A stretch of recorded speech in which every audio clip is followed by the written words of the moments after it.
The Spanish announce table. Tom, another week of wrestling has passed.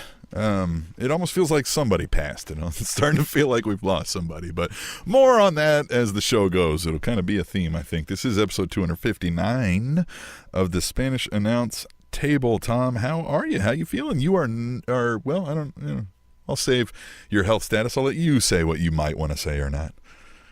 Well, as of this recording, the 8th of May, 2019, I am still recovering from my neck injury. Tomorrow I have an X-ray to see any structural damage has been done after the swelling has gone down.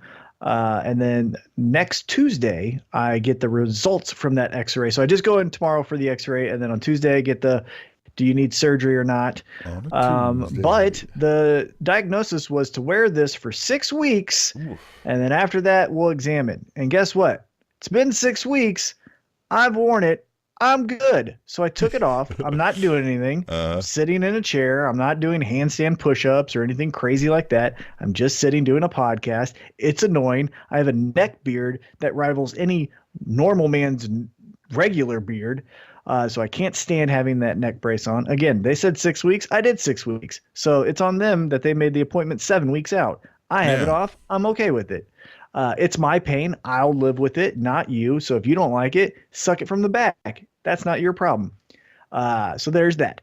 But yeah, I don't have it on right now. But again, I'm not doing anything crazy. So the health is okay. Out, man. Yeah, I'm not flipping out. I'm not looking left to right or up to down. I'm not doing him and egg. Yeah. So, yeah, not wearing it and feeling okay about it. Because again, I'm staying stable and neutral with my neck, and that is okay. Yeah, your beard and your haircut situation, given that, and now you're like kind of I don't want to say frailty because you don't look frail, but more just kind of like you're relaxed and timid and you're sitting there. You almost look like the 21-year-old stoner that hasn't left his mom's house, right? Like you got, right? Yeah, well, here's the other thing too, because I can't get a haircut because of that neck collar neck injury. And I can't shave, obviously, because I can't move my neck in those motions. I'm a person who does not like their hair long or a beard. Right. So this has been a very trying 6 weeks just from that aspect alone. I had long hair for a little bit, and I've even had it like that length there now. And to Tom's credit, you've got similar hair to I do, real thick. You could do a lot with that thick, lush hair. But the problem is, you could do a lot. That means you got to do a lot. It takes so much time and effort that I ain't trying to put in, man. I don't care. I'm shaving that shit off, and I don't care. I don't care one bit at all. But, yeah, that's the current diagnosis, the update, neck injury 2019. But did some other things this weekend.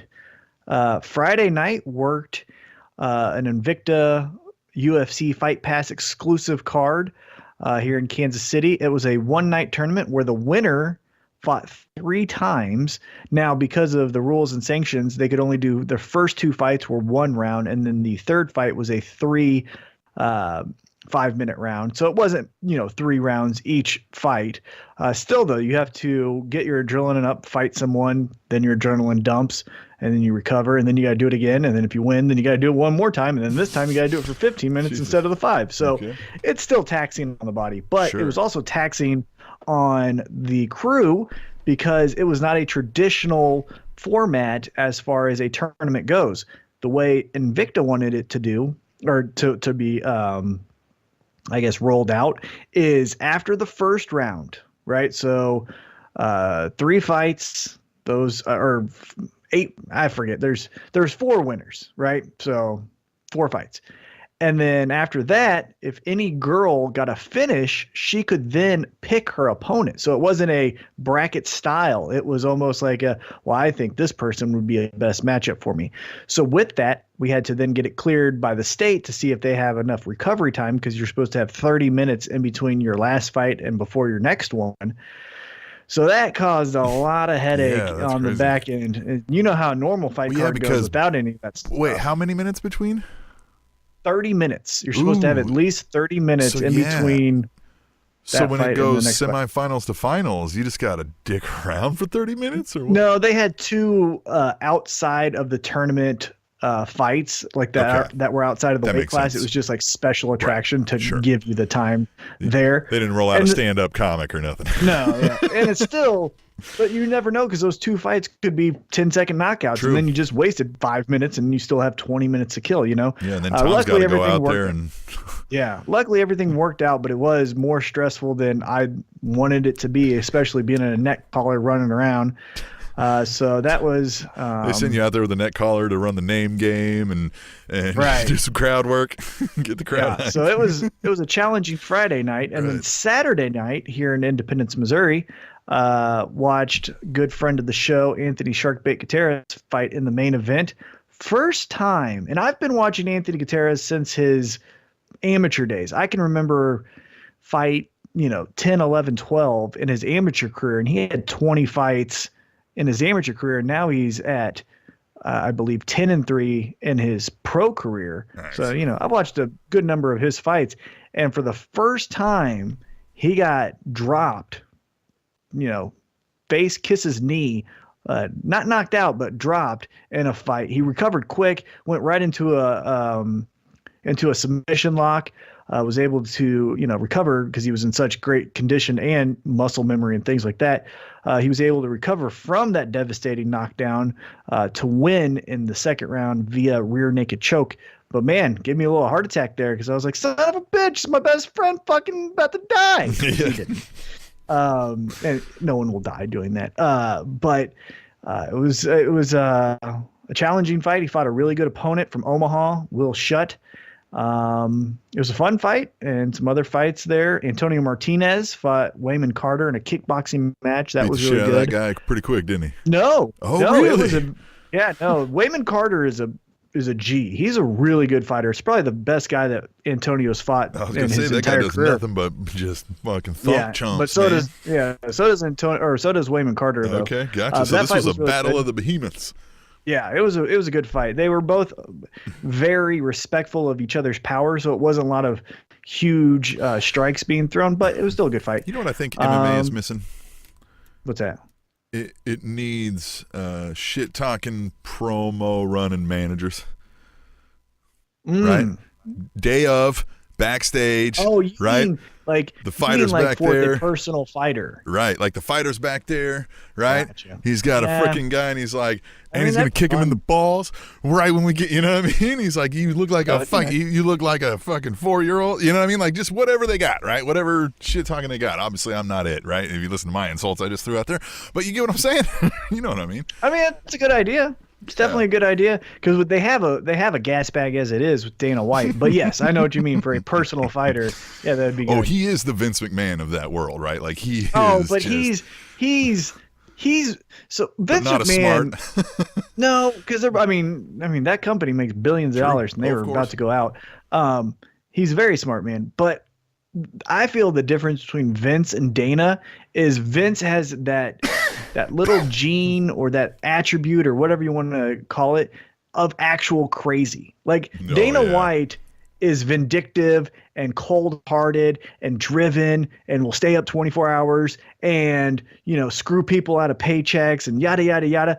But there's a difference. Like Vince McMahon, if we ever found out, actually stabbed someone would not shock me. It would somewhat shock me if Dana White did it. You know what I mean? There's that level of craziness that I think Vince surpasses Dana in, but that's really the only difference I see. Nowadays, some of that's gone because Vince is just old, right? And old people calm down. But back in his heyday, like if we found out, if we ever got the real story, right? Like if they ever had a secret camera following around Vince, man, for his fucking 70s through the fucking 2000s, Jesus, he probably, you know what I mean, make a freaking anyway, make a biker blush, right? All right, so indeed. What were you up to? Oh man, I'm staying busy lately. So of course, over the whole weekend we do the Comedy Club. We've covered that. This time though was Leonard Ouzts of NBC's Abby's, and he was on the Tonight Show the previous Friday. Very super funny dude, and his opening act Vincent Bryant, and then there's a local guy Matt Keck who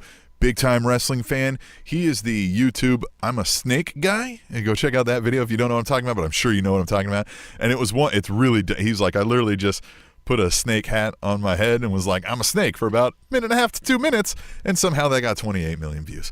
Right. And he's just like, right. And he goes, so if anybody ever tells you about how America's declining and everybody's stupid, believe them, because I know what they're watching. Right. Like, yeah. So, you know what I mean? No He was like, joke. I don't get it. And huge wrestling fan, and probably applies more than you guys even know. We may try to talk to him sometime on the show, either there at the club or something. All I know is you've seen and consumed Matt Keck's material, and you didn't even realize it, right? I can almost guarantee that of most wrestling fans that are listening to this show anyway. So, super funny dude. Go check him out on there. Here's another fun story. Saturday morning, I and my wife got my daughter a job just by happenstance out of nowhere. Hey, All right. what's she doing? So she's 15, right? And she's wanted a job, right? And she's a straight A student and gets her shit done and right, and is in choir. So we were like, okay, well, sure, right? We don't mind taking you, or you know what I mean? My wife works out of the home and can kind of coordinate around the schedule, can pick her up, or when she gets home from school, can take her there, and then I can pick her up on the way home from work, right? 'Cause she's just a couple hours after work. Well, she had been applying for a bunch of places. Well, nobody's calling back, right? It's 15-year-old Of course. kid, right? So we were taking the cat to the vet just for like a, hey, checkup or whatever it was Saturday morning. And coming back, my wife goes, oh, there's this like mom and pop animal feed supply, local, plants, like a little store, right? And she's like, I've always wanted to stop there. Let's stop there and look around, right? And so we stopped there and we look around, and they're busy, right? They got people running in and out there, and this lady's running all over the place, doing it all by herself. And she finally comes over to us, and she was like, hey, sorry, I've been so busy. She's like, normally I got some high school kids to help me, but they got a softball tournament, and I always tell them, go do your high school stuff for, you know what I mean? Like, she's like, and I'll handle it. She's like, I need to hire more help. And we were like, well, now that you mention it, right? And we told her, and she was like, you bring her by here later, right? And she was like, I will pay her cash today, and if it works out, we can just start her Monday, right? And I was like, okay. And she asked, so apparently this lady, they always hire these kids. She says, well, kids in this area, they have a Kansas City, Kansas address.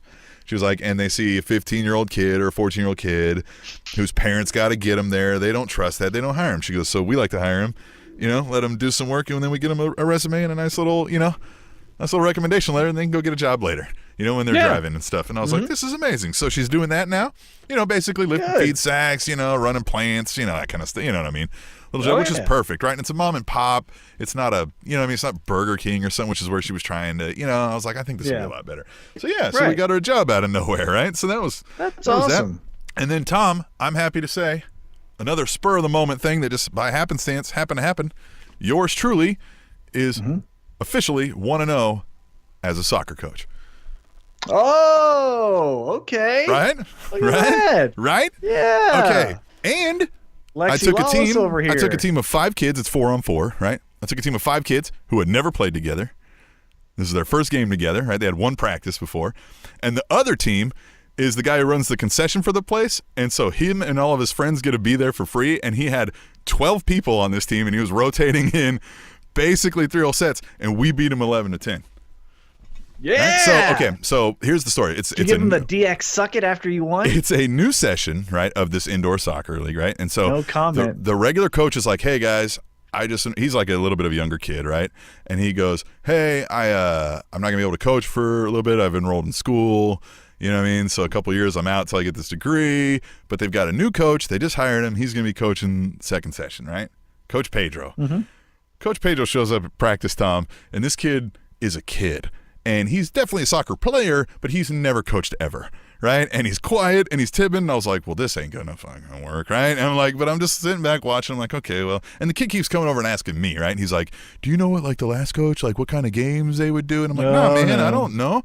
You know what I mean? I do, but I'm like, dude, you got to figure this out, right? So I'm trying to give him some things, right? And he's asking me like, well, do you know these kids? And I'm like, I know my kid. You know what I mean? I was like, I don't. And so then the game comes around Saturday, and this guy no shows, Tom. They literally, like, the lady from the front desk is like, hey, I'm sorry. Like, the game's getting ready to start, and, like, the other parents are like, I don't. And I was like, well, look, like, I kind of, you know what I mean? Like, I would help the other coach. Like, I guess I could do it, but, like, I don't know what the, you. like, I don't know what the fuck's going on, right? I You don't Tom know this Brady sport. it. So Tom Brady did. You came from the sidelines, now you're going to be the GOAT. Girl comes by from the desk. She's like, literally, guys, we don't know. I don't know. She was like, he no-showed. We're calling around. Nobody's available. She's like, I can do it. And she was like, I've just got to go, like, make sure somebody can cover the desk. And I was like, hey, look, it's fine. I got, you know what I mean? It's an indoor kids soccer. They're 12-year-olds. Who cares? Right? Yeah. I'm like, oh, I'll do it. It's fine. Right? And, I mean, like, we won. Like, they were down at half. And then, like, I just, you know what I mean? Like, we just got it done, man. And Nikki was there, my wife. She was helping on this. Now she's played soccer younger and stuff like that. So she was over there helping. So I would say more so we coached. You know what I mean? Hey, doesn't matter. Then practice was Tuesday. New coach. You know what I mean? They were like, yeah, Pedro, we've decided to replace Pedro with a more experienced coach, right? And so we were like, oh, thanks, man. Yeah. And she's awesome. It was the same girl who came and offered to help. She's been coaching there for 4 years. That's been her only job. And she's played soccer her whole life. And she was amazing. Was an amazing coach. I was like, okay, well, now we're better. But I'm still going to take that one. Undefeated. Yeah. Undefeated as a soccer coach. Undefeated, never lost. This guy right here. I like it. Yeah, right. So, so there was that, man. That was basically... That's weekend, great. Right? Look at you. Busy. Keep running around, coaching, getting jobs for kids. You know what I mean? I'm proud of you. If that wasn't soccer, I would really give you a big compliment. Right. Like, if it wasn't soccer. So a lot of it was positioning, right? And I kept trying to tell the kids where to get at. And then at halftime, I start talking to some of them, right? And I'm like, all right. So I was like, what you got to remember here is I was like, the closer they get to the goal, the easier it is going to be for them to score, right? And I was like, so we got to put the pressure up on them high, set that line high. And I was like, and you always want to stay goal side of the defender. I was like, you want to put your body between them and the goal, right? Because you got to be in the way of their shot. And this kid goes, oh, so that's kind of like basketball. And I was like, that is exactly like basketball. I was like, great. And I was like, who wants to play basketball? And I was like, that is exactly. I mean, I've noticed that. I never knew anything about soccer until my son started playing it, but I noticed that immediately. And I was like, this is basketball with your feet and a big ball on the ground, right? And I was like, and more players. I was like, I got it, right?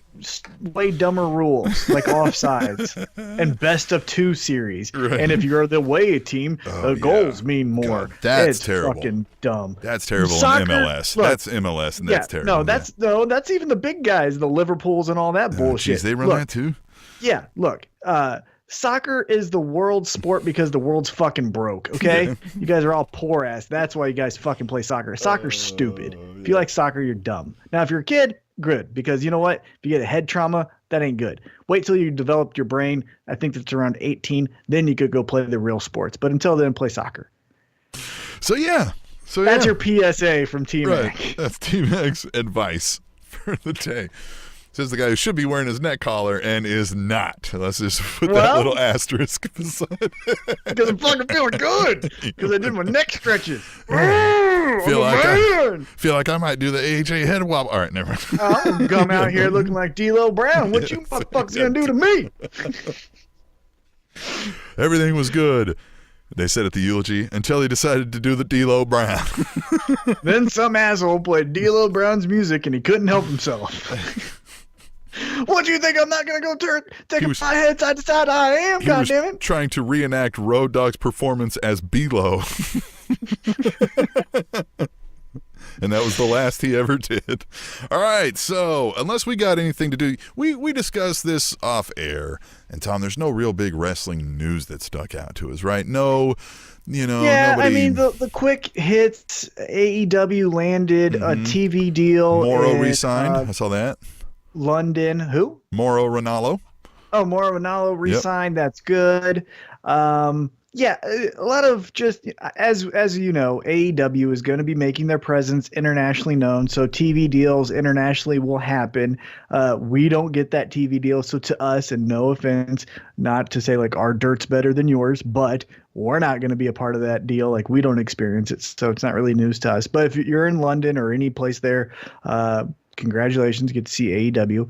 Like you said, Mauro Ranallo re-signed with NXT. Good presence. They kind of had a rotating door before he kind of solidified himself there. So that's good to see. They're coming up on their 25th NXT TakeOver here soon. So that'll be cool. That's a lot, man. That's crazy. Yeah. So, kind of just standard news. Nothing to dig your teeth into too much. Mayor Matt Morgan. Yeah, that guy is a goof. I mean... I've met him once at a house show. Well, I met him once at a house show, and I was unimpressed. It was one of the few guys where I was like, I wish I didn't have that experience. Again, maybe he was in a bad mood. Maybe he's just that way. I don't know, but that was my impression. Maybe he's a great guy. Who knows? But he's a mayor. Wrestlers are now taking over. You had Linda McMahon in charge of the small business of this country. You got the mayor of Knox County, Kane, still doing choke slams when he gives speeches, because that's apparently what you do. Now you got Matt Morgan, mayor in Florida. Before all of that, you had Jesse Ventura as the governor of Minnesota. Man, I tell you what, pro wrestling just slowly infiltrating the whole government. Yeah, Rhino tried something and failed, but he tried. Rhino's not re-signing with WWE. Right. Did you see that? Who cares? I did see that. You're right. Yeah. I'm surprised it's an option, but. Well, now there's probably not a spot for him, because we'll get right into our story of the week before we break down Raw and SmackDown, so we can save our tangents for this spot instead of that spot. Now you have the wild card rule. The wild card rule initially was any 3 stars from the opposing brand can show up. Later turned into 4. Well, AJ Styles on SmackDown said he just showed up. I know, and so did the other ones, but McMahon kept hitting on, we'll invite him, but whatever. Right, so that... Yeah, is it first come, first serve? Like, if Sami Zayn gets there and he's the 5th guy to show up, they'd be like, nah, can't go in, buddy. And they already broke the rules because they said 3, then Lars Sullivan intimidated Vince McMahon, so it turned into 4. Okay, but you still had Elias. That's 5. The plot hole there is Lars... How did Lars know that's what McMahon was talking about? How, you know what I mean? Like, there was he never explained to him, like, okay, you get to come to SmackDown or Raw or whatever now. Like, I don't know. It's weird. I don't know. I think this is, if you have no integrity with your brands, then you have no integrity with the brand split. And I think this is just, you've been showing me these articles of the lowest Raw rating this week, and then that's been broken by the next week. So this is obviously, they think X number of people can be stars, and they're going to ride those X number of people, which I'm not opposed to, right? I've always been of the mindset where WrestleMania should not include everyone for everyone's sake. The best of the best get on the best show. So I'm okay with survival of the fittest. Where I'm not okay with it is when you tell me this is a brand split.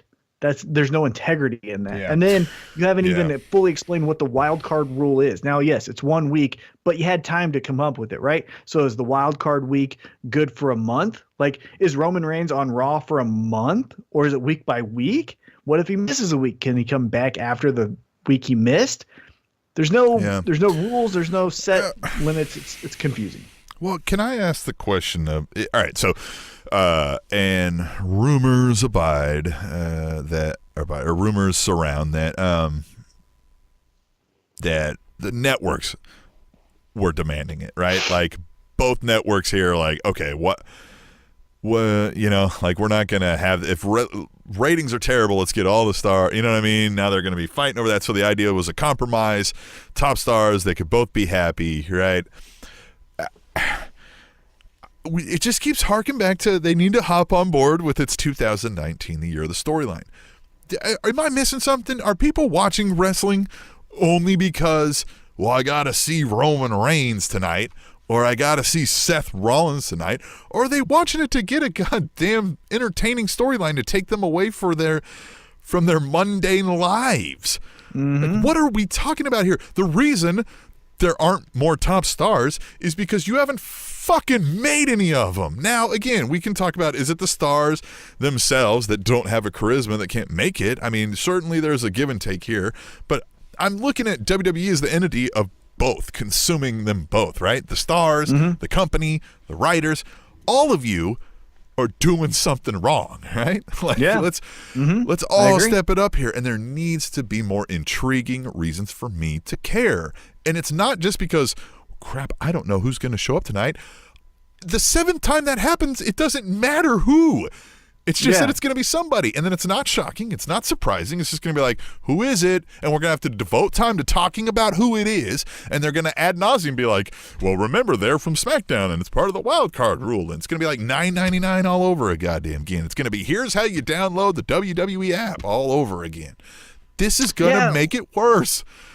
Yeah, and in my opinion, it also is a detriment to the guys and girls that they were trying to build up that now get their time taken away. I.e., and again, I wasn't to the moon with the pairing of Nakamura and Rusev, but you never know. Weirder things have caught on, but now Nakamura and Rusev have to, play second fiddle to the returning AJ Styles and Sami Zayn, who we just saw the night previous. So I think it's not building new stars. It's just recycling the ones that you have at the top. And there's no clear rules. Right. There's no defined, this is what the wild card rule means. On top of that, there's no new story. One thing that the brand split could have told is treated correctly not real, but a different wrinkle in the superstar storyline, right? So let's just hypothetically say we're treating the brand split as if they're real sports teams. How many sports teams have you heard where the star player or star wrestler in this case would demand a trade, right? I demand to go to a better team. I'm tired of this toxic work environment, X, Y, and Z, yada, yada, yada, right?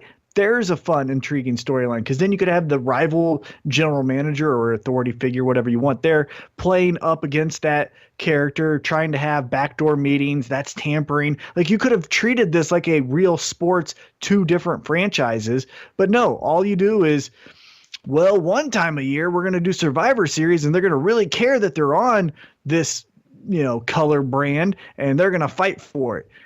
You could do more things like that. What if it's a free agent? What if they're the free agent and the heavyweight champion? And now the GM has to make sure that if it's a heel, the person is happy, or if it's a babyface, they're as active as they want to be because they could potentially take that title, go to the other brand. You could have treated it back like it was the Attitude Days. Just go back to the real emotions you felt during the Monday Night Wars because they all lived through it. They're all still writing, right? Bruce Pritchard's there. Pat Patterson's there, Michael Hayes is there, Vince McMahon's there. They know what the fucking Monday Night Wars were. Now you're in control.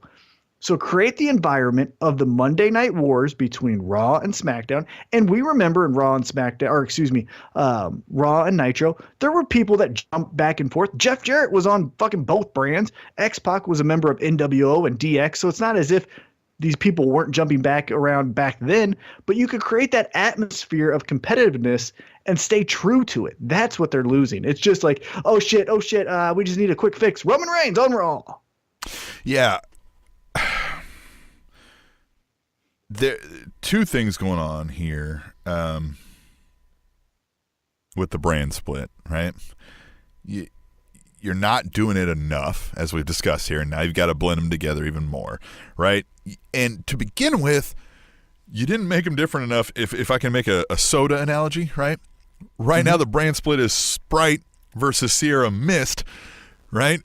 When you should be having a Dr. Pepper versus a Mountain Dew, right? So we still got sodas, right? We still know what it is, but these are two very distinct different flavors, packaging, everything. That's what you get with NXT versus the main rosters, right? Sure, it's still got a ring. They've still got entrances. They've still got music. They're still over-the-top characters. We still get it, right? It's still wrestling, but they look and feel very different. There's a different style of wrestling that's unique to NXT. There's a look and feel to it, right? There's a type of character that gets over there, and you could build that. And then when you're doing these things, we've talked about this oversaturation. You don't have to fit all these random overdone matches where you've got to do them 18 times in a row before you get to the pay-per-view. Save your matches for your live events and your pay-per-views and have some matches and stuff on Raw and SmackDown, but devote more time to well thought out, plan in advance, season-like storylines about these characters' personal lives and why we care about their success or not in the fucking ring, and why they're butting heads with certain people that they happen to have matches against or things. I mean, you could have one more sports like you have now, you know what I mean? For your Fox that wants that. And then Raw could be more gritty and more storyline, or beer trucks and all that right stuff. Right, yeah. There could be that you could have enough different brands with your people that each brand could only have a small roster that you can manage easy and not feel like you've got to cram them all in and swap them all over, and then you could build the stars on that. That's why AEW is going to get over if they do, is because they're going to look different, they're going to feel different, they're going to present something entirely different. Now we may not like it, right? But I don't know. I'm starting to. I'm thinking so too. Fact. I mean, I've been watching the Road to Double or Nothing, the YouTube short 11-minute, 12-minute videos. I'm kind of liking it. I mean, and what a perfect time. Think of it from AEW's perspective after watching this fucking wild card thing just shit the bed.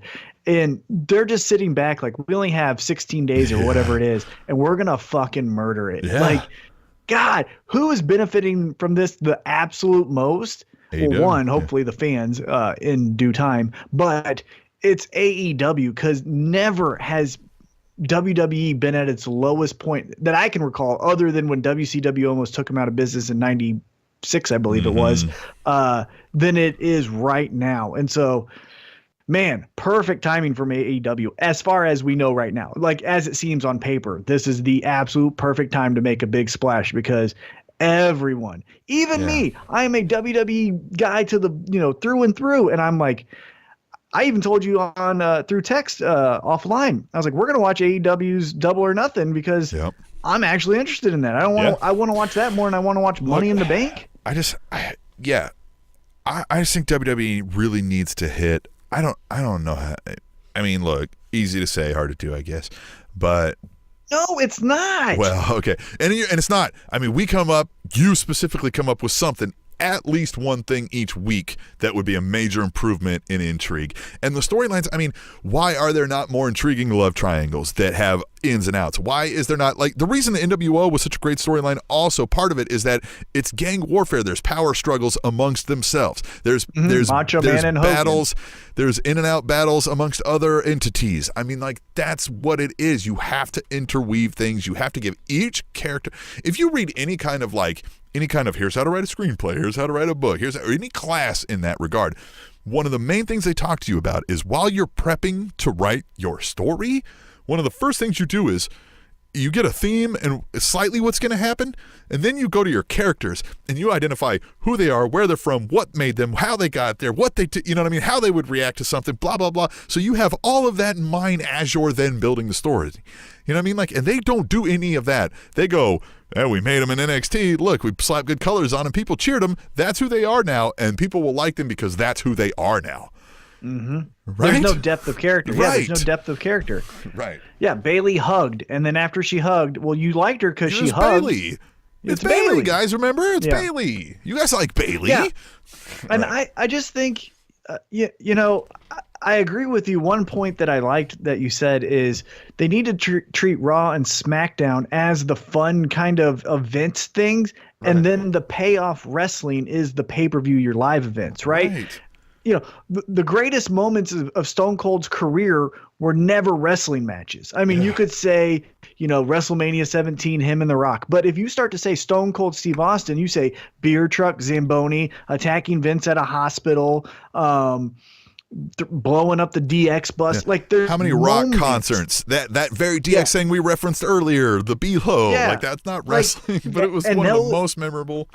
Yeah, and those things took place on the Raw and SmackDowns. Yeah. And I'm not saying, because we're in a different time period now, and those moments have been replaced by Kevin Owens getting dumped over on his head in a porta potty, or the Revival having jock itch on their dicks or something, whatever happened this week.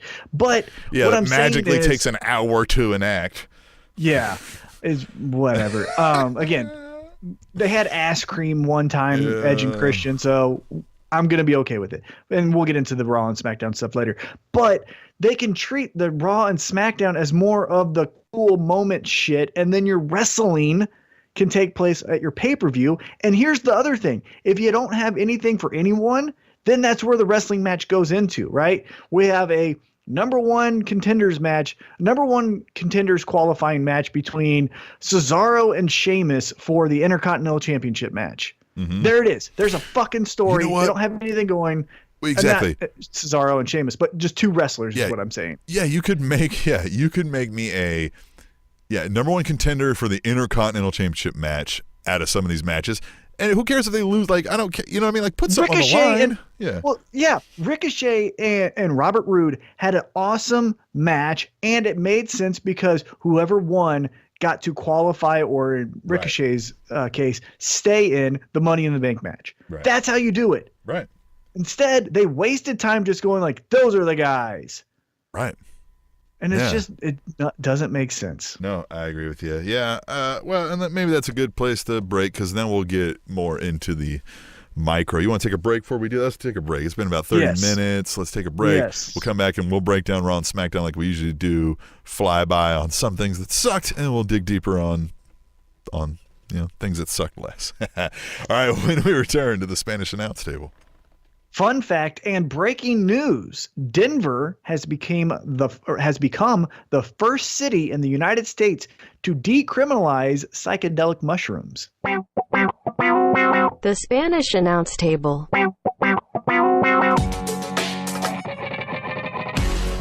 Hey, Tom, it's been a while. I think I should remind you and the listeners, we've got an Amazon link on our website, SpanishAnnounceTable.net. We sure do. Amazon, where you can get any and everything from home goods to, those Condoms. lavish okay. Yeah, I was going to just say lavish gifts. They have it all. Yeah, Amazon doesn't pay taxes, but they'll give us a kickback if you go through our Amazon link and buy something through the SpanishAnnounceTable.net.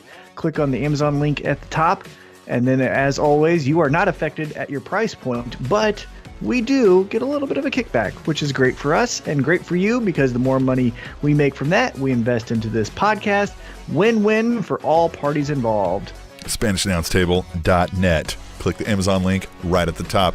And thanks.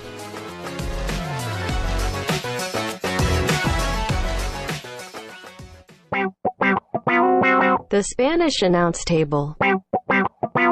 Tom, it's Wild Card Rule Wednesday here at the Spanish announce table. This is the best podcast recorded on a Wednesday, and that's the overarching theme of what's going on here, right? Because that flooded the shows. That was their big answer to how we're going to fix the ratings, right? Is, you like these 4 people? Well, we'll make that all you get to watch. And again, that is okay, is if the 4 people you say here's more of have stories that are compelling and I want to see. Right. Right. But if you just say, hey, there they are over in that corner, that's not compelling. So stop it. Yeah. Tell a story. Again, why? At what point, if 4 stars get to go back and forth from show to show, at what point does it not feel like they're a member of the other brand? Because how many times is Roman Reigns going to be one of the 4, right? It's going to be probably every fucking time, right? You know what I mean? Right? It's going to be Roman Reigns every fucking time. Yeah, and it felt dumb when John Cena was the free agent and did the jumping back and forth. Now imagine just everyone doing it. There's no continuity or integrity to it. Also, I want to point out that it just, going back to WrestleMania 30, because I feel like WrestleMania 30 was like the last really, really great WrestleMania. This past one was good, nothing memorable in my book. Sure. To others, You're saying 30? Yeah, WrestleMania 30. Daniel Bryan, one of the best pro wrestlers of all time. Nothing in that program, though, did he ever have a 5-star match, but yet that moment of him holding the titles is one of the best moments in WrestleMania history. And you know why? It's because there was a story told. Like, he didn't do any crazy moves. He didn't do anything. Now, there was a crazy move in the Orton Batista triple threat match. But my point is, the story is what keeps you going and what keeps memories, not a 780 splash. And then we keep sounding like a broken record. I digress. What happened of the 2 shows, Raw was just the shits. SmackDown was just bad. It wasn't great. It wasn't good. It wasn't horrible. It was just meh. Yeah. But Raw was one of the worst ever because nothing made sense. And we all saw in real time them making decisions right before they said, and go. Yeah. But what happened on Raw? It's literally like they made that decision and they were like, all right, well, how are we going to write it? Be like, well, we don't have time to write it. Be like, well, let's just go out there and just act like we're making the fucking decision right then and there. Like we just didn't Which again, we tell them, hey, let's not script promos. Go be your character in front of the camera. But that's the characters, not the writers. It felt like the writers were like, no, we're going to write it as you're talking. Like, just look at the cue card. It'll have a new thing up there. Just look at it again. It felt like Saturday Night Live on a skit that no one rehearsed for. Well, before we start breaking down kind of moment by moment, let's head over to the Twitter machine. You, the listener at home, can follow us on Twitter at Table Show. I am at The Awesome Voice, and he is at TMAC_816. That's TMAC. And you use hashtag Tweet the Table, right? Follow along. You can play along when you're watching the shows, and we might read some of them on here. We might. You got to come with it. It's got to be poignant. It's going to be funny. Or just, maybe we got to like the way your profile picture looks. I don't fucking know. At the Iceman Forever says, so, is the wild card rule just a prelude to the brand split coming to an end? Hashtag Tweet the Table. I mean, again, fine with it. If, you know what I mean? If you make that not a thing, if the brand split just goes away, cool, whatever. But just, again, make a storylines. I'm going to be upset if the brand split just goes away and there's still no fucking reason to care. Yeah. Again, anyway, I said this in the first segment as we started this conversation. I feel survival of the fittest makes the best product for the viewer. I don't give two shits. I mean, I hope everyone does well in the world. Let me first preface that with this statement. I hope everyone does well. Now, as a viewer, I don't give two shits if any of these people are happy or not backstage. I don't want them abusing drugs, things like that, but I want the absolute best of the best in the writers and the performers and the venues and all of it as the viewer. So I don't need, hey, I haven't seen Zack Ryder in 3 weeks. Is he fucking doing anything? No. Well, then is he gonna do anything? Not sure. Well, then fuck him. I want more of Roman Reigns if Roman Reigns is giving me the good shit. That's the point. I don't need fucking everyone gets a participation award. I've got an amazing idea then, right? Oh, here we go. Yeah. Let's take this idea, right? You're going to take, let's say you've got they're doing this 4 stars, but they know they're probably going to rotate in and out of those 8 spots, right? From the collective brands. What are we going to say? 20 people, right? Mm-hmm. That fit that bill that may go back and forth. So we're going to take your top 20, right? We're going to hire a whole bunch of writers outside of the regular writers that are doing this now, right? And they're going to go in advance, and they're going to start writing stuff out in advance, like I said, in season formats, right? 12-week, 13-week, 16-week ideas, right? Chunks of time. They're going to center around those 20 fucking people, right? And then you give the rest of the people the fucking time off, and then the next season comes around, you take whatever did the best out of those 20, you take the top 8% of that or whatever, right? 6, 7 guys, and you take the bottom 13, whatever, you throw them out and put 13 more in, right? And then we have another set of storylines that had already been started to have written. And then people get time off. You're still fucking touring with these people, right? I told you. Is that too fucking hard to do? Again, I think because of the attention span of the viewer and the bloated roster that they have, you need to have each season be a different show. Summer is going to be Raw, fall is going to be SmackDown, winter is going to be NXT, and that's how you do these shows. Because obviously, you don't know how to write like how you want to, and so this is I think that's the best solution. I just think you short take term. the brands away. I mean, you have your shows, but you just write them out in storylines. Style segments. You give some people time off until the next thing. You have these characters kind of going in and out. You have reasons or you for them just to be gone fucking do it. You know what I mean? That's the other thing. Maybe here's my rah halftime speech as we go out in the second half to win the game as we're down by 7 or whatever. Mm-hmm. But also just fucking give effort. Watch more movies. You know, I sent over that the writers thing, and no one's background was in pro wrestling, and they said as if that's fucking a good thing, which it's not. No football coach would be like, I've never done football before. Like, that's fucking stupid. Anyhow.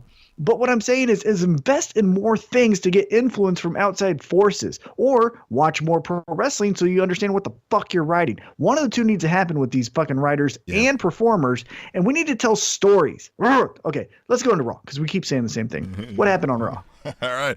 Well, we opened it up with the wild card rule with the fucking Seth Rollins, AJ Styles, Kofi. I mean, we kind of went over that, right? So we can kind of bounce over that. We've already hit that. So we got we turn that into what they always love to do, a tag team match, right? You two guys are going to face off. Let's put you guys in a... Man, that is the most overused thing they do too, huh? Two guys are going to wrestle. Tag team match, they got to pair up. It happens every time without miss. Yeah. Mm-hmm. Why is that a thing? It was interesting when DX leader Shawn Michaels and anti-establishment rebel Stone Cold Steve Austin were forced to tag before their WrestleMania 14 main event. Now, before Money in the Bank, you have pseudo face AJ Styles and I guess face Seth Rollins tagging for what reason? And as the heel Vince McMahon, I do what I want. Why is that? Who are you punishing? Now, it made no sense. And Rollins and AJ Styles look enough alike that if I just tuned in, never watching this product at all, without hearing the explanation, I would have thought they were a tag team. Yeah, you know who they couldn't do that with? I've always thought is you can't do that with Elias and Seth Rollins. If they ever feud, you can't make them a tag team because they look like brothers. Well, yeah, that's what I mean. Like AJ Styles look like their older fucking brother here. Yeah, right. I mean, I don't know. Yeah. Well, and the winners were Baron Corbin and Bobby Lashley, which you had an interesting idea of. Bald and badass. They're not doing shit. It's contrasting looks, white guy, black guy. They're big and muscly. Well, one guy's kind of flabby in Baron Corbin. They're both from the Midwest. They're both bald. Make them a tag team. Get Corbin out of that fucking bartender gear. Get him into more APA. Make him the fucking APA. That's what I'm talking about. Bald and badass. That's what I'd call them. That's their name because of the PG era, and I'd make them the new APA. And I know, B&B. I said, yeah, B&B. It's B&B. Right. And what does B&B stand for? Bald and badass. Bald and badass. Yeah. Yeah. But I would in. make them. Yeah, I would make them the biggest muscle Harris That's how you Brothers could trademark APA. it. If Yeah. you bald apostrophe N badass, and then it's B&B, that's how you could Yep. trademark it. So you own it probably. I'm assuming nobody else owns it. B&B is easy to say because we know WWE loves the Well, and then Elias. if the shtick of Big bald E. and badass gets old, like the Hunter Hearst Helmsley, you can just, it's B&B at that point. Like it was Yeah. AO, you know what I mean? Like Acolytes AOP, Protection, yeah. APA, when it like it was Or APA. APA. Right. Whatever happened to AOP? I think one of them got hurt. Oh man, they So were I think they're fun. on I like pause. them. Yeah, I think they're But on I pause. think, yeah, well, fucking fire them. Yeah. Well, I mean, if they I do tag teams again, I mean, No, they won't. Well, bald and badass. Tell me what you think. Tweet the table. Hashtag tweet the table. I think B&B is a perfect tag team. Make them the new APA. I am very, very, as much as you just talked me, I'm way more talked into it than I was when you first presented it to me as we just hashed it out, but I'm still very, very, very, very, very open to other name suggestions, but I don't mind the two guys tagged up as a tag team, running as a tag team. I like that idea. As hired for gun muscle. Mm-hmm. Right, because that seems what they are. And They're like going here's town the to town thing- and be like, you need us to beat somebody up? Yeah, I got that. Yeah, all right, cool. And- Who's going to stop And us? here's the thing where you can play into that wild card rule. It's because if they're hired guns, they can show up on SmackDown or Raw, and they're doing the bidding of the other superstar, so they don't necessarily have to be in the feud. Right, it could just be and one because you're storyline. paying, right, use three and people because on- because you're using money as the incentive for bald and badass, Yep. they can attack faces and heels like they don't fucking care.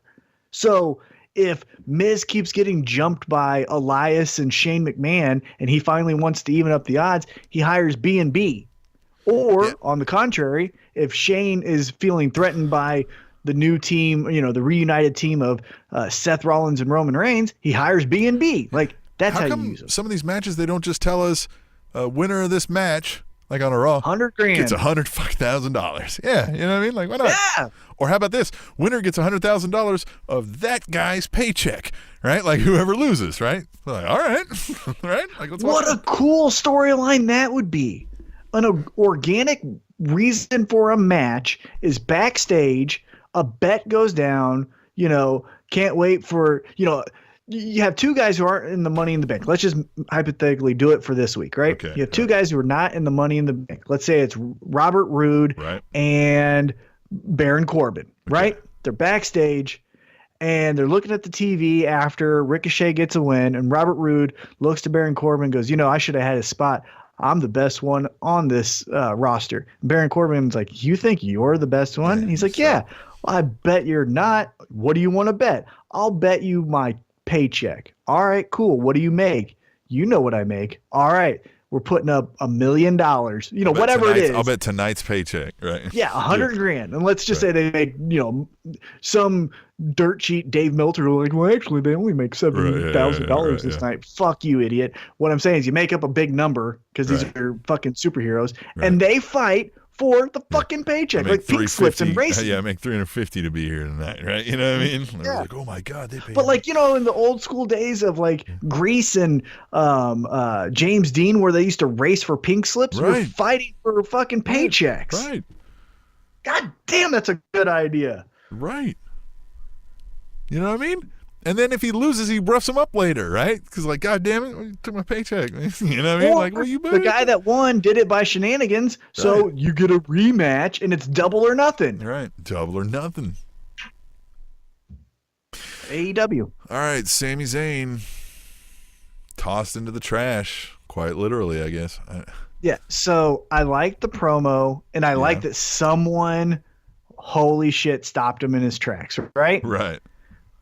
This is where I don't like it. One, Braun Strowman, in my opinion, just doesn't do well in the voiceless baby face. Isn't it cool because I do big things thing? I think that's stale. And if I stand corrected, or if I'm corrected here, correct, I should say, Sami Zayn's last feud before he got injured was with Braun Strowman, correct? Right. So you're just going to bring him back after 10 months and go like, hey, we're going to keep doing that one thing. I thought those were new ideas. Yeah, right. Remember, what was that at the start of the fucking year when they were... End of the year, yeah. Yeah. No, I think Sami Zayn ended with Bobby Lashley, but he did have a feud with Braun Strowman. I know that. But just where does this go? Because, all right, are we going to make the heel Sami Zayn that's shitting on all of us find some manipulating way to get over on Baron Corbin? If we're going to do that, all right, Braun Strowman, I mean, are we going to do that? Because cool if we're going to do that, but I don't see where they come up with any idea like that. They haven't come up with an idea like that. They don't know how to aim along. Where does it go other than Braun squash? Because that's all we can do with Braun Strowman, right? Braun can't look bad. Yeah, or we get a fun chant of "take a shower," which we heard on SmackDown. Yeah, geared towards Sami Zayn. Which again, hey, chants I'm all fine with. It makes it more fun experience, especially if you go with your kids. Which kids don't always go to fucking wrestling shows. Your average viewer's 44 years old. Whatever. I think 55. Yeah, 55. But whatever. It's just that really we're gonna do awesome promos just to get a "you need to take a shower" chant. That seems very lazy. You know what I think a byproduct of this is? Opera fucking idiots. I wonder if television on terrestrial television. I wonder if everybody's average viewer age is up because only old people are still watching TV regularly. I don't know how that works. I'd have to look into that. You know what I mean? Because I mean, I think people our age and younger are watching less terrestrial TV, right? We're consuming a lot of it on other avenues. Not live entertainment, though. Live entertainment is still kicking ass. It's still the TV, right? Yeah. Well, it's still one of the most reliable ways of getting it, right? Right. Anyway, that's the thing is if we're anybody else where we could have the storyline continue here, right? Somebody comes out and it's Ricochet, right? And he's like, dude, what are you talking about? These are the people who drive, right? The standard babyface answer to that heel shitting on the fans, right? These are the people who pay us. This is the blah, blah, blah. These are the people who make the dream come true, right? Vomit all over it, right? But with Braun, he's not doing that, right? He's just, I'm going to shut your mouth because I'm going to break it. Well, what is Sami Zayn supposed to or able to do in return other than look stupid? And then why did we do all of this? Yeah. What was next? Yeah. They clearly never have a direction. Lucha House Party versus randos. was next. Now I get that one. I will say that I do get that for this reason. Because it was there The to previous follow week- them. Well, the previous week they got demolished by I can't remember who, but they got demolished. So you have to say, hey, the people on our main roster are good. right. Watch, not anyone can just beat these guys. Sure. So I understand that to that degree. And they do all fun flippy moves. We got to get that over. So that one that one was like, okay, that's a standard, enhance the talent, make them look at least relevant. I just wasn't don't mad at get that. what we're doing with a Lucha House Party is great, again, for the crowd there that is not watching the televised product at home. The fan watching the televised product at home, the Lucha House Party, we're watching the piss break live. We're watching the crowd hype moment live. That's not compelling television.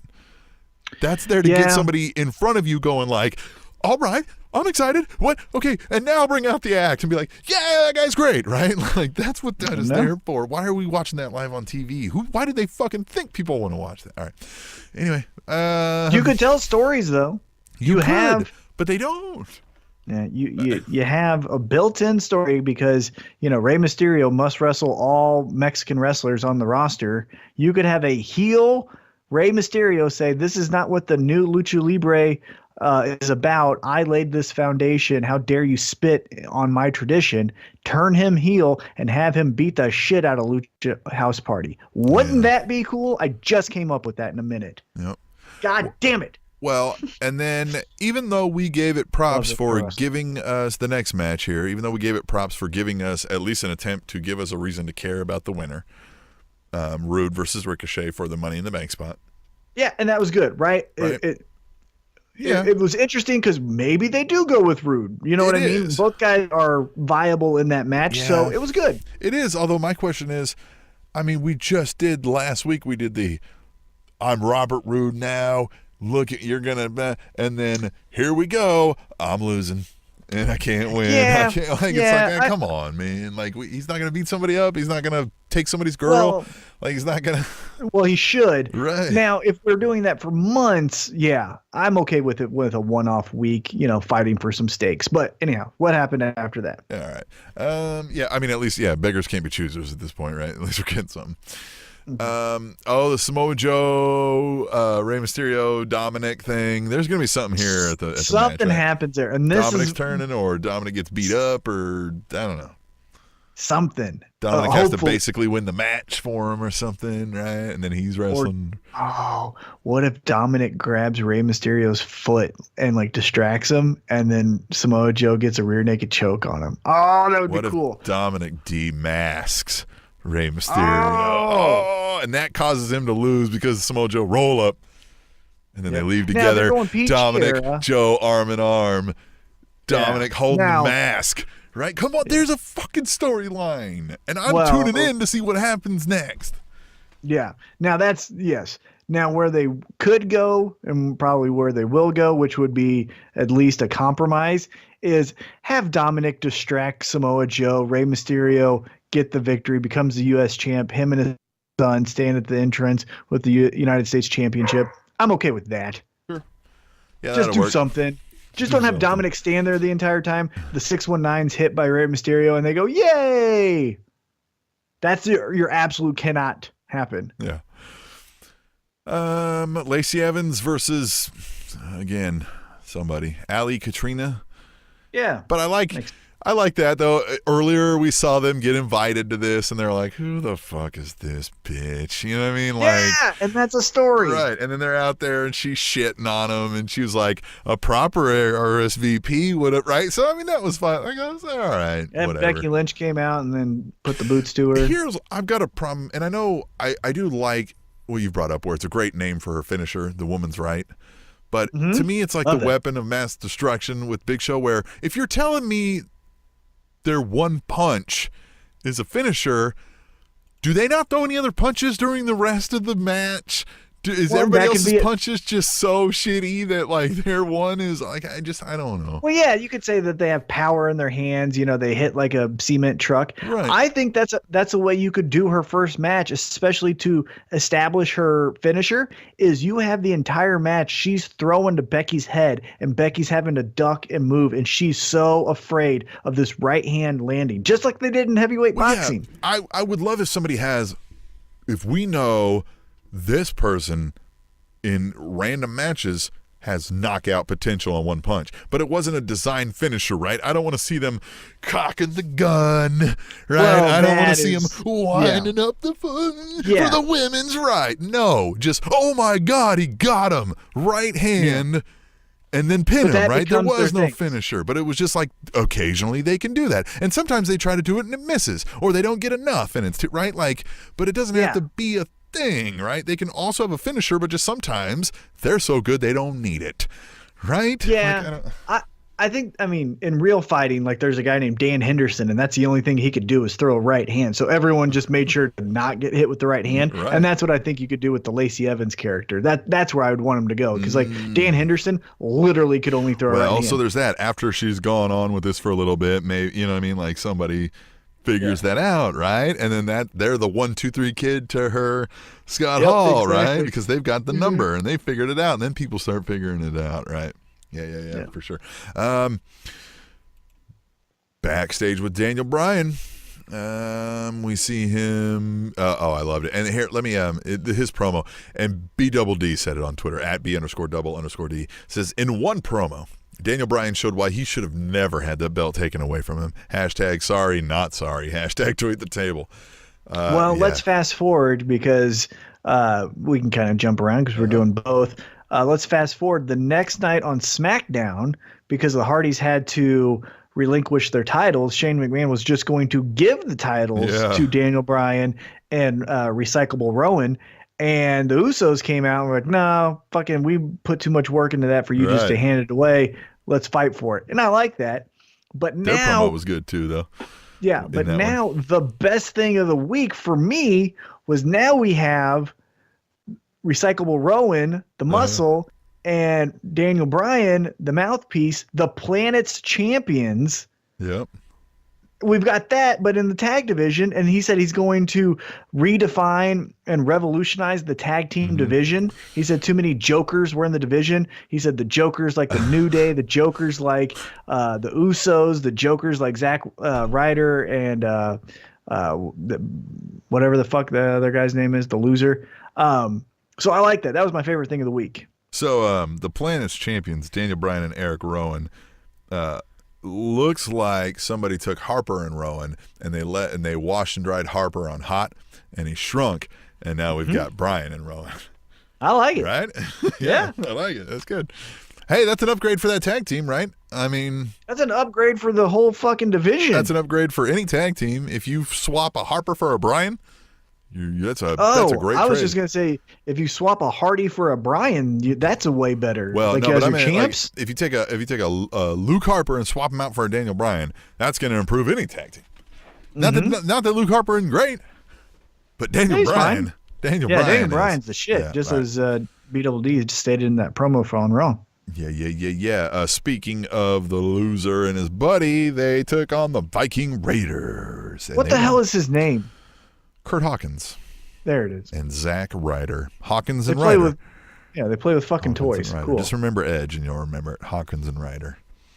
And again, if they played with toys, it'd be cool if they fucking made that a part of their character instead of like, hey, by the way, they do a podcast about toys. And I'm fine with it, but just fucking own it. The Firefly Funhouse, for whatever reason, I found it really funny when Bray Wyatt's like, hey, look, everybody expresses themselves in different ways. You can paint, you can draw, he's like, or yours was taking the rabbit and ripping him to shreds. You know what I mean? Like, everybody's got, you know what I mean? Like, it's like, all right, that's, you know what I mean? Like, it's still weird, but it's still kind of like, all right, where's it going? What's he going to be and like? Those kids were just dead-faced the entire time. Yeah. Love that. I mean, I like that it's, you know what I mean? I like it's just weird, right? It's a bizarre...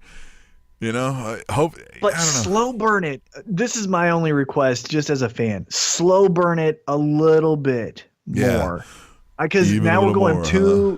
because Yeah. we're ramping it up a little bit too much. Because now we've exposed that kids actually don't like this, right? Right. We've heard the laugh tracks and stuff, but we've seen kids now just seem so uninterested, which will then eventually make them turn heel. That's what I'm saying. Just slow it down just a right. little bit. Yeah, the buzzard already killed somebody. Like, Right. yeah. Just give me a couple more weeks of just weird fucking shit. Yeah. And I like this that these are better, right? These are less like you don't have to pay attention to every word and almost write it down to be like, wait a minute, what did he fucking say? What does that mean? Right. It's conversational. Although, did you hear that he's been putting out there that he's got these Something. Easter eggs where he put a random sentence into each promo in 8 straight weeks that would spell something out? Okay, somebody brought up that was the best tweet about that. They were like, Bray Wyatt's promos made no sense so much that he put a random fucking sentence in them in 8 straight weeks and nobody ever fucking noticed until he told us about it years later. Yeah. Yeah. Like, and I believe that 100% because I could never, like, I was just like, this is just fucking gibberish. At least this is better. It's way better. Yeah. It's way better. And then, yeah, we got the Roman Reigns versus Drew McIntyre. You know, the Whatever. Elias. You know. Mad about it. And then the Miz shows up, take on Shane McMahon. And then the Usos. He should just be the cool fucking guy, the Miz. Yeah, I know. He's not.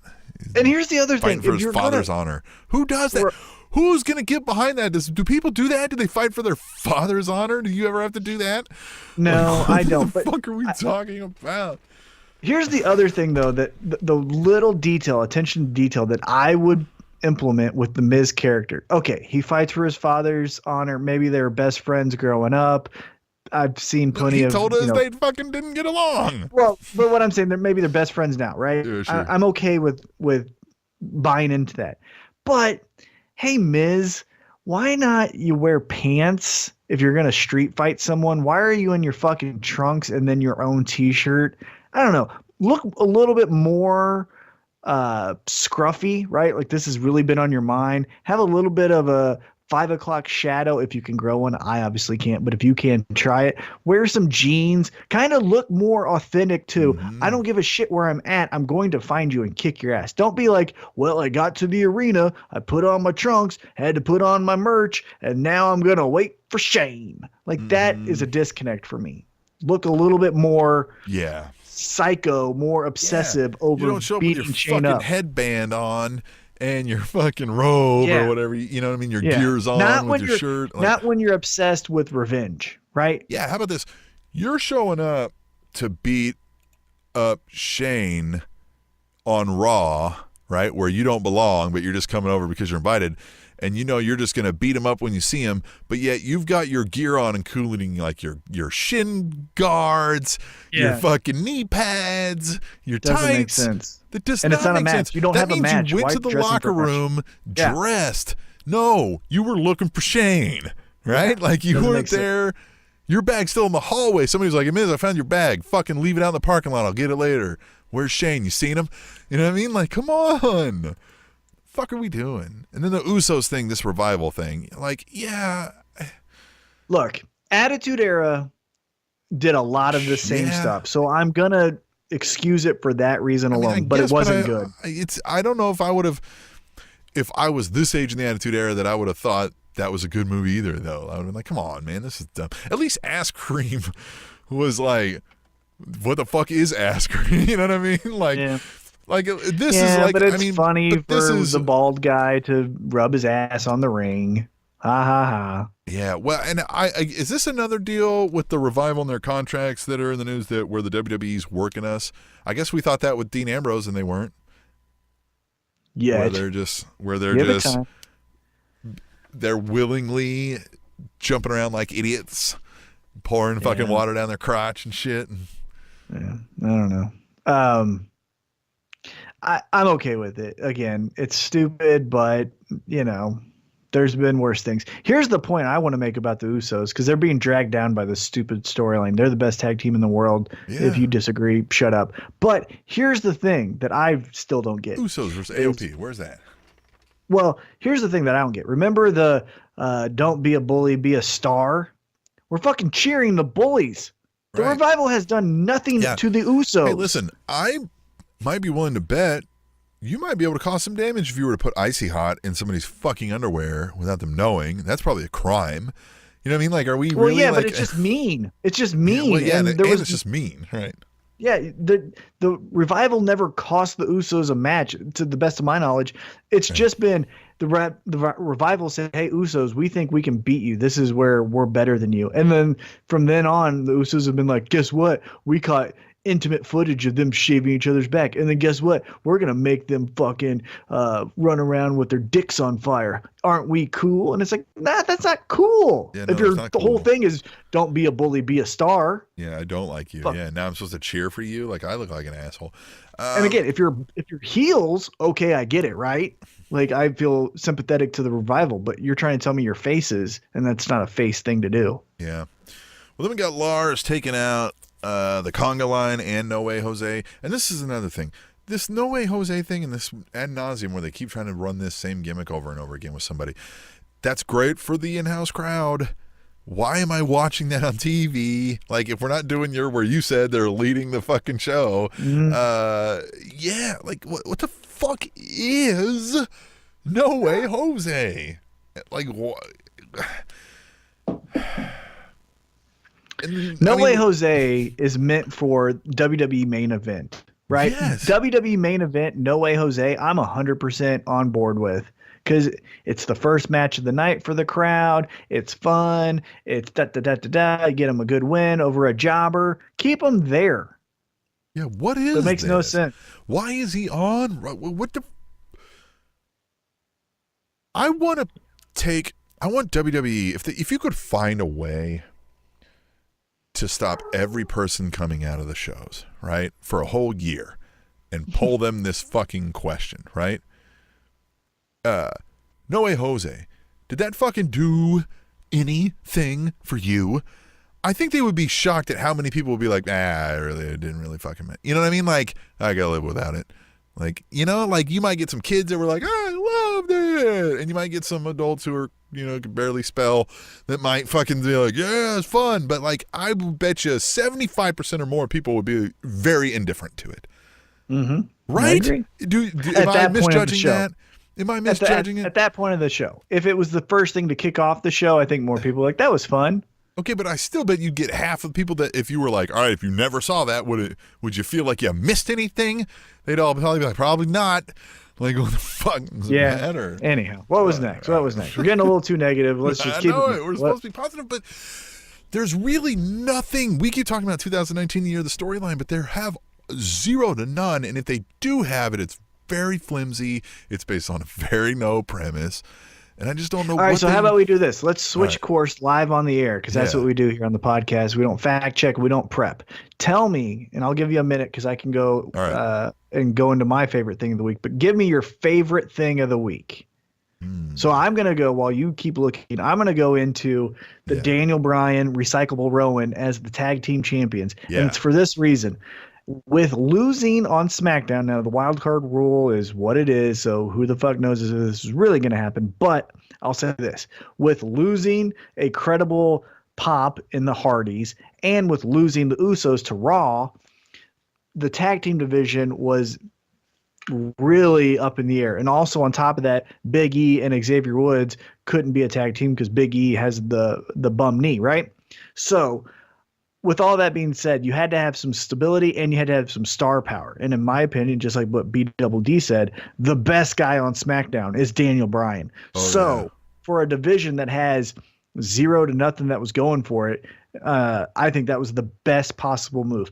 I would have had them not win clean over the Usos. I would have had some shenanigans, and maybe I'm forgetting that. But I always think heels should have shenanigans. Baby faces would always win clean, because if you're telling me, all is equal, the baby faces should always win. But I get like the monster Lars and stuff. But in this case, again, that's what my little detail is.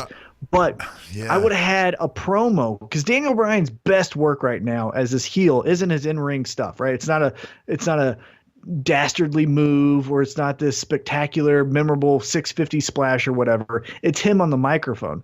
So if you watch, and I sent it to you as a WWE exclusive, when he was like, I'm replacing these belts. If you're going to make me do this photo shoot, it's a waste of your time because obviously these belts are useless. I'm going to replace them, yada, yada, yada.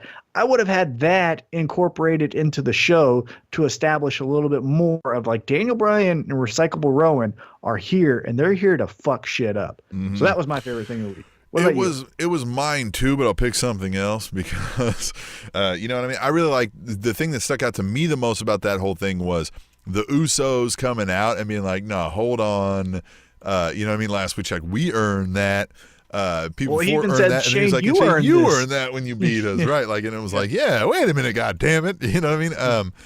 I really like that. But then I'll give then the honorable mention to the Samoa Joe with the Rey Mysterio in the backstage with Dominic, right? Because, again, that's something else that we were led to believe Samoa Joe's trailing him for a different purpose, and we cut the break, right? And then we're back, and he's shaking hands or whatever, right? You know what I mean? Like, or maybe it didn't go over break, but you know what I mean? Like, I forget how that broke down exactly, but you know what I mean? Like, we see him and we're like, oh shit, he's going to go fuck him up, right? And then he pulls this, hey, you know what I mean? But we know where that's going, right? So we know something about to go down, right? That's what I'm left with, and at least that gives me some hope, right? And that's what what we need more of. And yeah, I mean, like, let me go to Tweet Table for the last one because it's at Katie First Lady, right? There you go. Tom, have you known her to say anything but anything fun and positive ever? Ever? Fun and positive? Yeah. I mean, anything but something fun and positive. No. Right. Yeah, she's always fun and positive. Here we go. Yeah. At Katie First Lady says, this last few Raws have had me bored to tears. Although it ended with a decent main event, there's nothing that has been exciting. Do something. Hashtag Tweet the Table. Katie First Lady is saying, do something, exclamation point. It's time. I agree. It's time to do something, right? Again, I think the group person, you know, whatever you want to call them, that is benefiting the most is just sitting idle, waiting to make a big splash with their first pay-per-view, but All Elite Wrestling. I'm excited for All Elite Wrestling just because of the alternative they're going to bring. We're ordering it. I'm going to have you come over. Yes. We're going to watch it. When is that? 2 weeks. 25th. 25th. Something. Yeah, something like that. Yeah, okay. 25th. There you go. So, yeah, do something, WWE, and that's what we'll leave you with. So, you got anything else? No. Yeah, I think we've said it, right? Like, do something. That's going to be the name of this episode. Do something. Mm-hmm. The Spanish Announce Table, episode 259. And we're going to do something. We're going to leave. We're going to get back to our lives. And we'll be back next week. And we understand that we're a little negative. It was hard. I feel like as the viewer and listener of this podcast, you probably felt similar to how we felt. We maybe went on a couple more tangents than maybe you wanted, but they deserved it. And do something. Here's our promise. Well, I'll say here's my promise. Can't speak for Tom, but I imagine he may feel the same after I get done saying what I'm going to say. Next week, if it's not any better, instead of just us bitching about it, we'll each pick a few of these things beforehand, and we'll present ideas of how we could have or would have done it better. Oh, that's fun for me. You know, I love to tell you my Tom's favorite going to idea. beat the shit out of me in this practice. Maybe not. You're good. So we'll see, right? Because I'm assuming this isn't going to get wildly better overnight, but we'll try to approach it from a different thing, right? We'll give constructive criticism or suggestions on ways to, even within the current storyline, to swing it back into something a little more exciting, yeah? It's always like what bosses say, hey, if you have a criticism, that's good, but come with something too. Just don't bitch and then leave. Right. So then we'll do that.